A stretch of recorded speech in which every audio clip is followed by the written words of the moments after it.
In this video, we will be installing the two 6th Element CPLT intakes made for the 2022 and newer twin-turbo Toyota Tundras.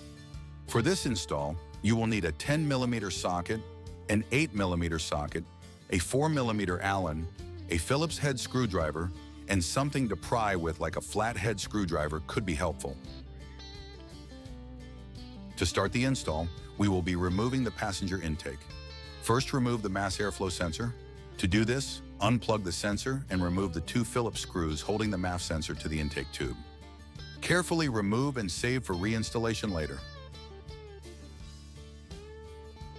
With your 10mm socket, remove the top factory hose clamp.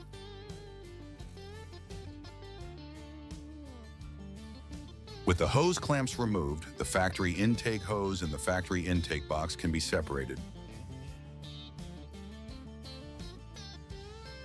Flip over the intake box to remove the MAF sensor wiring pigtail retainer. Use your flathead screwdriver to remove the clip.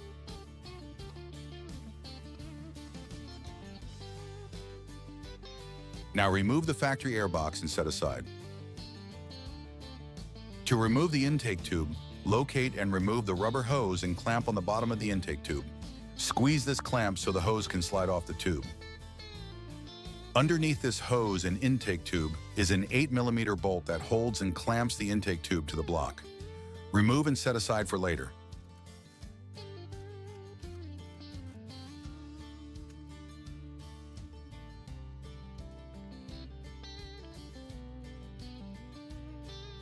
Next, remove the lower hose clamp with your 10mm socket. When loose, then remove hose.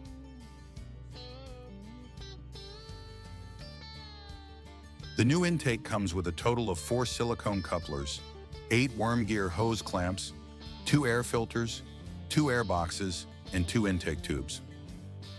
The smaller silicone coupler, both are the same, is to be installed first. Remove the hose clamps and place the coupler on the turbo inlet. Place both hose clamps on the silicone coupler, but only tighten the lower one. Do not tighten the upper hose clamp. We will be doing that later.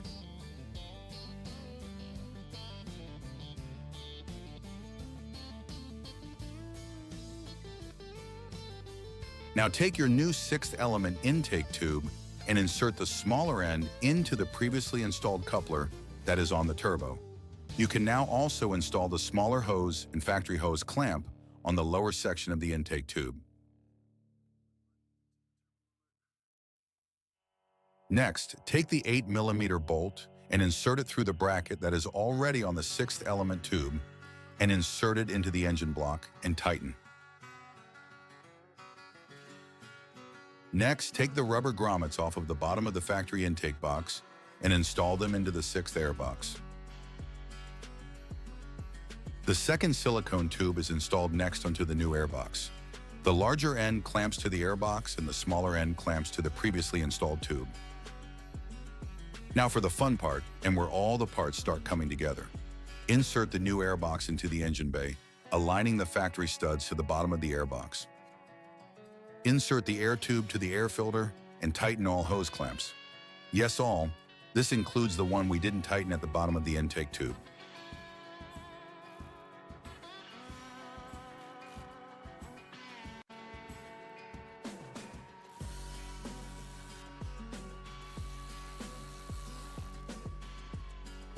Reinstall the MAF sensor with the supplied spacer, but this time use the supplied 4mm Allen head bolts.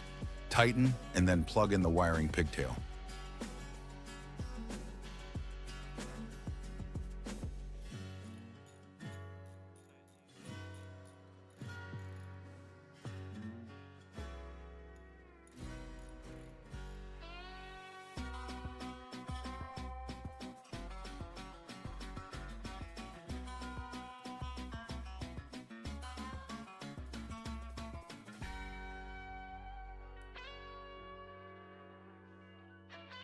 Snap on the lid to the airbox, and guess what? You're done. Now to the other side of the truck to do it all over again.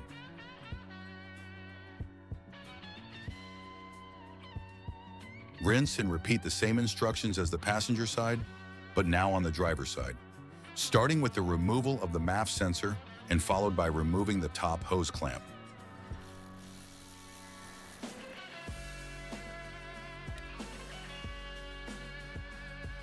Lift the intake box, flip it over, remove the wiring pigtail clip, and set aside for later.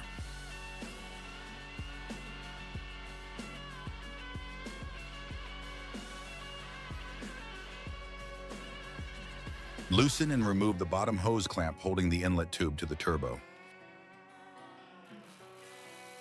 Instead of an 8mm bolt on the passenger side, the driver's side has a 10mm bolt that is a little more hidden than the passenger side. This bolt holds the intake tube to the block. Remove and set aside for later. The driver's side differs a little with its bracketry. You will find clips that hold hoses that need to be transferred to the new brackets. Once again, release the spring clamp to then slide the hose off of the intake tube. Then the driver's side intake tube can be removed. Note the hose retaining clips and bolt location on the factory bracket. The clips will need to be relocated to the new support bracket.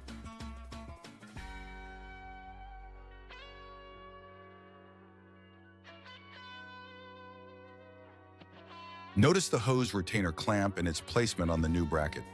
It can only go in one way.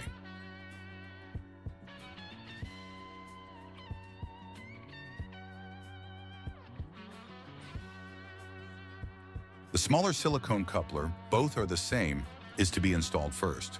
Remove the hose clamps and place the coupler on the turbo inlet.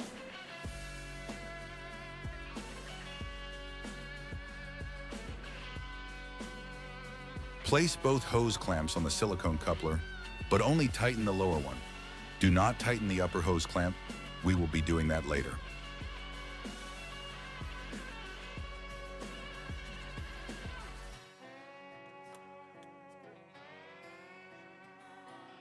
Now take your new 6th element intake tube and insert the smaller end into the previously installed coupler that is on the turbo.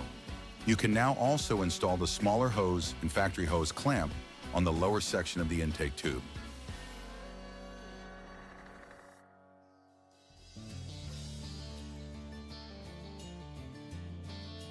Next, take the 10mm bolt and insert it through the bracket that is already on the 6th element tube and insert it into the engine block and tighten.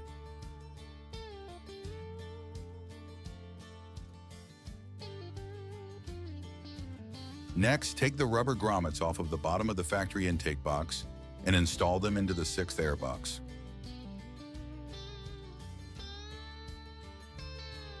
The second silicone tube is installed next onto the new air box. The larger end clamps to the air box and the smaller end clamps to the previously installed tube.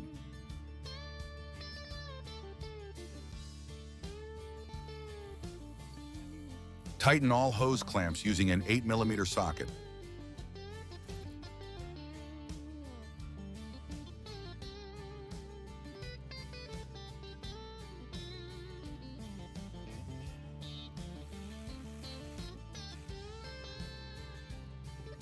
Reinstall the MAF sensor with the supplied spacer, but this time use the supplied 4mm Allen head bolts.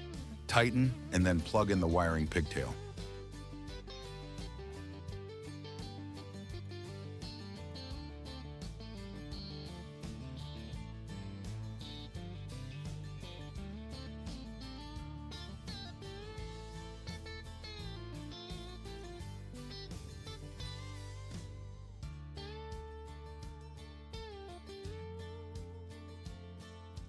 Snap on the lid to the airbox and guess what? You're done, again.